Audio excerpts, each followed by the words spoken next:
Here's the thing. If you quit piano as a kid, chances are it's not your fault. The perception that it's the student's fault for quitting piano is, in my opinion, not quite right. And it's very unlikely that parents made their kids quit piano. At least I've never seen that happen in my 10 plus years of teaching. So whose fault is it? Is it the teacher or is it something else? I think it's usually a mixed bag of factors, which I am about to delve into. After doing a bit of reading and reflecting on my 10 plus years of teaching, I've realized that teens quit piano for a few main reasons. Firstly, it's too challenging. Secondly, they're not seeing the progress. And the third thing is lack of motivation, which leads to not putting in the time for practice. Now, these issues didn't just appear out of nowhere, right? Think about it this way. When you started piano as a kid, you were probably extremely excited. You were dreaming of playing the piano to your loved ones and showing off in front of your friends. But then, over time, it became too challenging, progress slowed down, and your motivation dwindled until you decided to stop altogether because it was just not working. Sounds familiar? I hear this story all the time from students wanting to start their piano lessons years after they quit. Let me share something that might surprise you. It's not your fault. It's often because the fundamentals of how to play and read music weren't taught properly.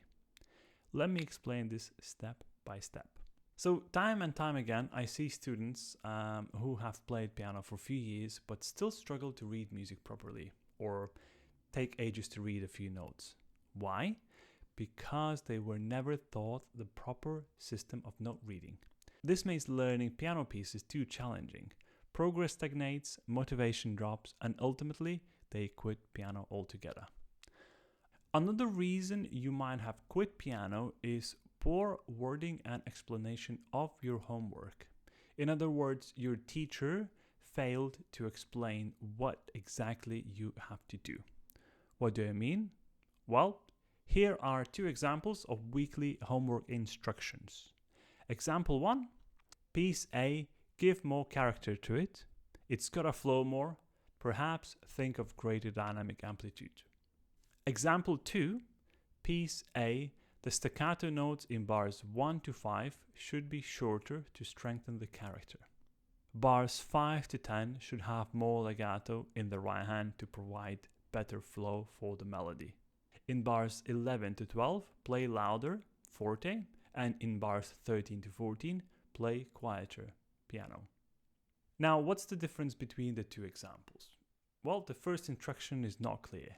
I mean, it means nothing to a 12-year-old student. They have not got any idea how to improve the character or get the piece flowing. Weekly instruction is not clear, so the student finds the homework challenging, puts no time to practicing it, and finally sees no progress. Example 2, on the other hand, is much more detailed. It provides bar numbers and specific instructions for those bars. Yet, time and time again, I see teachers not providing clear, bite-sized instructions. This lack of clarity makes students want to quit piano, not because it's boring, but because they don't understand what needs to be done. So, next time you think of blaming yourself for quitting piano 20 years ago, think again, because chances are it's not your fault. And if you have kids, students, or you yourself are currently thinking of quitting, please don't. You might just need to change the teacher. That said, these points are not the only reasons why one might quit piano. Other factors like low priority compared to other activities or the belief that they lack talent also play a role. If you've had different experiences, it would be interesting to know why you quit piano or why you're thinking of quitting.